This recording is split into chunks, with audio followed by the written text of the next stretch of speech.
예, 이번 시간에는 급여 등 원천징수 내역에 대한 회계 처리 내용을 살펴보도록 하겠습니다. 우리 교재 106페이지에 사례 문제 제가 설명을 드릴 때 잠깐 언급을 했던 부분인데요.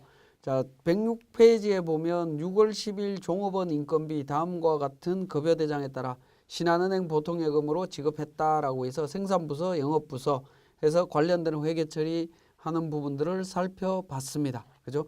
그 부분을 우리 급여대장을 보고 실질적으로 처리하는 데 있어서 굉장히 애로사항이 있었는데, 이러한 인건비에 대한 부분들은 우리 세무사랑 프로의 회계관리 부가가치 원천징수라고 하는 파트에 보시면 근로소득, 일용근로소득, 그 다음에 사업 관련해서 사업소득 관련되는 부분 또는 기타 소득 관련되는 부분 정보들이 있습니다.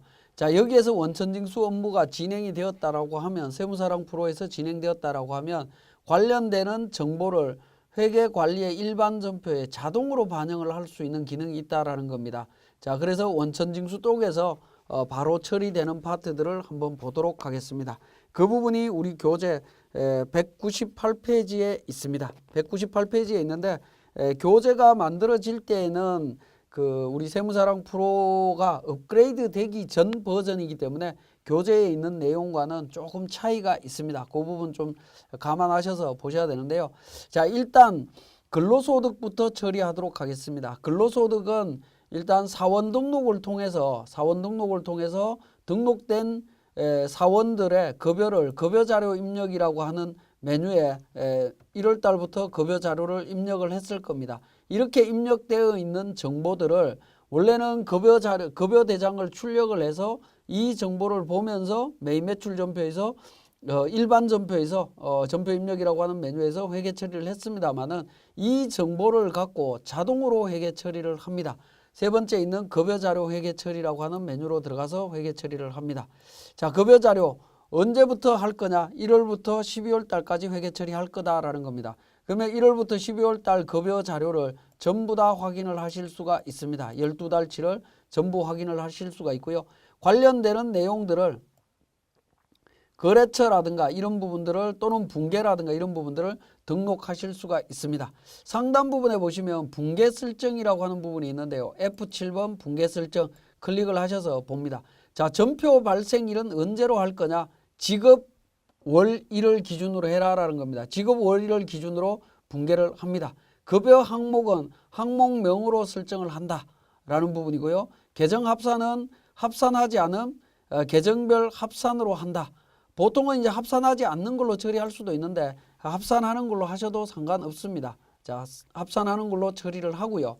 자, 그 다음에 국민연금 관련되는 부분, 국민연금이나 건강보험 관련되는 이 예수금과 관련되는 부분을 거래처를 미리 등록할 수 있습니다.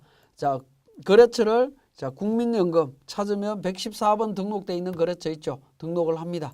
건강보험도 115번 등록되어 있습니다. 자, 장기요양보험도 건강보험입니다. 건강보험이기 때문에 등록을 합니다. 자, 고용보험도 116번 등록되어 있고요. 소득세는 세무서에다가 납부를 하죠. 그래서 세무서를 등록을 합니다. 지방소득세는 구청에다가 등록을 합니다. 그죠? 구청. 그 다음에 그 밖에 항목이 있으면 등록하시면 되겠고, 자, 현금으로 급여를 지급하느냐, 예금 통장으로 지급하느냐는 건데, 예금 통장으로 지급하는 경우에도 급여는 미지급금으로 처리를 합니다. 왜냐하면 예금 통장에서 바로 처리를 해버리게 되면 우리 통장거래 자동 입력이라든가 통장 전표를 입력을 할 때 문제가 발생할 수 있기 때문에 일단 미지급금으로 처리한 후에 그 미지급금이 통장 전표를 입력할 때 처리될 수 있도록 정리를 하는 부분으로 이해를 하시면 되겠습니다. 자, 미지급금으로 하고 직원급여에 대한 부분들을 직원급여 미지급금 거래처 코드를 걸어줍니다. 자, 이렇게 해서 확인 버튼을 눌러주시게 되면 분계가 자동으로 일어난다라고 보시면 되겠네요. 자, 체크된 데이터가 없었습니다. 자, 모든 데이터를 체크를 하신 다음에 F7번 분계 설정, 이미 한번 등록을 했기 때문에 있습니다. 자, 그 내용을 확인 버튼을 통해서 눌러줍니다. 그러면 전표 발생 일자가 전부 다 생성이 되고요. 생성이 되고 거래처 관련되는 부분 통합이 되어 있습니다. 여기 예수금 관련되는 부분은 하나로 지금 통합이 되어 있는데, 자, F7번 분계 설정에서 자, 계정별 합산을 한다라고 해서 제가 합산을 해버렸기 때문에 그렇습니다. 합산을 하지 않는 걸로 처리를 하게 되면 다시 처리가 될 겁니다. 그러면 예수금별로 다 거래처 코드 관련되는 부분들이 정리가 될 수 있습니다. 자, 이렇게 이제 거래처가 설정이 되었다라고 하면 이 부분을 전표 추가를 통해서 처리를 합니다. 그러면 1월 달부터 12월 달까지 급여 전표에 대한 부분들이 일괄 정리되었다라고 볼 수 있겠습니다. 자, 여기에서 계정 과목이 급여 계정 과목이 500번대 계정 과목과 800번대 계정 과목으로 이렇게 구분이 되어 있는데 이 부분은 어떻게 구분되어 있느냐 하는 부분인데요. 사원 등록에서 우리 추가 사항에 보시면 회계 처리하는 데 있어서 계정 과목 등록하는 부분이 있습니다. 그 직원들마다 성격에 따라서 등록을 해주시면 거기에 맞춰서 회계 처리가 일어납니다. 자, 이런 내용들은 우리 원천징수 파트에서 세부적으로 더 살펴보기로 하고 어쨌든 급여 자료에 대한 회계 처리도 급여 대장이 원천징수 파트에 이미 등록이 되어 있다면 이렇게 편리하게 회계 처리할 수 있다라는 겁니다. 자, 이 내용이 일반 전표에 제대로 반영되어 있는지 한번 보도록 하겠습니다. 자, 1월 달부터 12월 달까지 전표를 조회하면 12월 31일 날 전표 반영되어 있는 것이 나오죠. 자, 이 내용을 보시면 어떻게 됩니까? 원천이라고 표시되어 있습니다. 그죠? 원천징수에서 자동으로 반영이 된 전표다라는 걸 의미하고 있습니다. 자, 일반 전표 확인을 했고요. 자, 일반적인 급여 처리의 내용 살펴봤습니다. 자, 다음은 이제 원천징수 중에 일용 근로자에 대한 부분입니다. 자, 일용 근로자도 일용직 사원 등록을 통해서 사원 등록과 일용직 급여 자료 입력을 통해서 처리가 되어 있는 것을 확인하실 수 있습니다. 자, 이렇게 입력이 되어 있는 정보들을 우리가 회계 처리를 합니다. 자, 일용직 급여 자료 회계 처리라고 하는 메뉴에서 정리를 합니다. 자, 1월 달부터 12월 달까지 자기가 처리하고 싶은 기간 동안 설정을 하시면 되겠고요. 여기에서도 마찬가지로 여러 가지 기능들을 정리를 해주시면 됩니다. 자, F7번 적요 설정. 항목명과 동일하게 적용을 하겠느냐 하는 부분인데 동일하게 하시는 게 편리합니다. 그래서 동일하게 처리를 하고요. 자, 기본 계정 설정이라고 하는 부분이 있습니다. 기본 계정. 일용직을 600번 임금으로 할 거냐 하는 건데 계정 우리는 일용직은 임금해서 500번대 제조원가로 우리는 분류를 하겠습니다. 제조원가로 처리를 하고요. 자, 마찬가지로 현금을 주지 않고 미지급금으로 정리를 하도록 하겠습니다. 자, 이렇게 정리를 했습니다. 자, 일용직 같은 경우에도 고용보험이나 소득세, 지방소득세가 있다면 이것도 거래처가 필요하겠죠. 그래서 고용보험 116번, 그 다음에 거래처, 소득세, 세무서가 될 겁니다. 세무서, 거래처 필요하고요. 지방소득세 구청입니다. 자, 구청 118번 필요합니다. 자, 이렇게 등록을 해 주셔야 됩니다. 근데 우리가 급여 자료 입력을 할 때는 거래처가 한 번 등록을 하면 나머지 전체가 일괄 등록되도록 되어 있었습니다만은 우리 일용직에는 그런 부분들이 좀 미진합니다. 미진하지만 수동으로 이 부분은 정리를 할 수밖에 없습니다. 자, 그렇게 정리를 해 주셔야 되는 부분이고요. 자, 정리를 해서 체크를 하신 다음에 전표 추가 버튼을 통해서 전표를 추가해 주시면 됩니다. 전표 추가해 주시는데 전표 발생 일자가 빠져 있네요. 2018년 01/31일 말일자로 정리를 하겠습니다. 그래서 전표를 추가를 해 주시면 됩니다.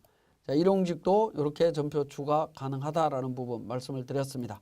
자, 그 다음에 사업소득과 관련되는 부분입니다. 사업소득도 사업소득자 등록을 통해서 사업소득 자료가 입력이 되어 있을 겁니다. 사업소득자가 2월 달에 입력이 되어 있나요? 2월 달에 입력이 되어 있습니다. 이렇게 입력되어 있는 부분들이 있다라고 하면 사업소득 자료 회계 처리라고 해서 회계 처리 1월부터 12월 달까지 2018년 12월 달까지 전표 처리 메뉴로 갑니다. 자, 여기에 보시면 지급일로 전표 발생일 세팅이라고 하는 부분이 있습니다. 이 부분 체크 표시를 하게 되면 발생일자가 지급일로 자동으로 반영이 되는 걸 확인하실 수 있고요. 자, 여기에서 이제 거래처 정보만 등록을 하시면 됩니다. 자, 차인 직업에 있어서 자, 일단 먼저 보시면 분계 설정부터 먼저 하도록 하겠습니다. 자, F7번에 분계 설정에 가시면 사업소득은 지급수수료로 하고 보통예금으로 되어 있는데 이 부분 앞에서도 말씀드렸지만 보통예금으로 회계 처리하게 되면 조금 문제가 발생을 합니다. 그래서 253번 미지급금으로 처리하고요. 거래처를 등록을 합니다. 거래처를 예를 들어서 뭐 직원 급여로 등록을 하도록 하겠습니다. 마찬가지로 세무서죠.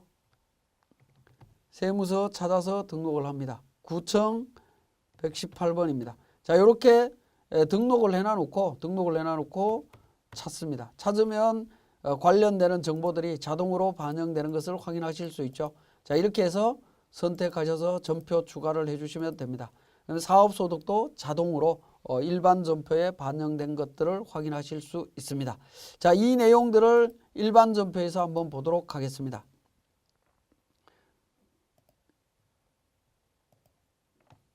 자, 보시면 4월 25일 날 사업소득에서 들어왔다라는 부분 확인하실 수 있고요.